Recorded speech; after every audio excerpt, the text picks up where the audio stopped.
Oh, ano, kami ang tanga, kami ang bobo, kami ang hindi nag-iisip.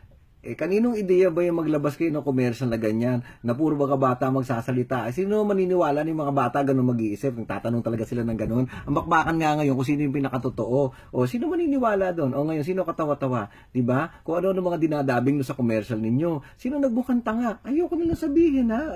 Kayo na sumagot. Sino nagbukang tanga? Diba? O ngayon, nagtititigan kayo kung sino man ang nag-isip niyan. Titig sa mata, inom Red Horse, pagkatapos batukan nyo yung nag-isip. Ganun. Tapos isip kayo uli na wag na manira. Hindi na nga kakabit. Ano na, too late na yan nasiraan nyo pa. 'Di ba? Too late. Hindi nakakabit yan. Ang gawin nyo na lang, May 7, pumunta kayo sa Luneta.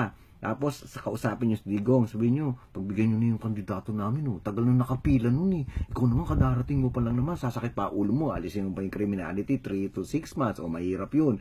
O yung, ano pa ba yung isa? Durugin mo pa, alisin mo pa yung Congress. Mahirap pa, sakit pa ulo mo. Bigyan mo na rito. Total naman talaga, laki na rin na gastos. Diba? Ang dami na nagastos. Yung pa, isa. Sana, yung mga ginagastos nyo, pinatayo nyo ng mga bahay doon sa Tacloban. Nagkaroon pa kayo ng dagdag ng bugot-botante. Yung mga ganun ba? Lahat, doon nyo lang gastos yung pag sa paninira. Wala Wala talaga, hindi kumakabit.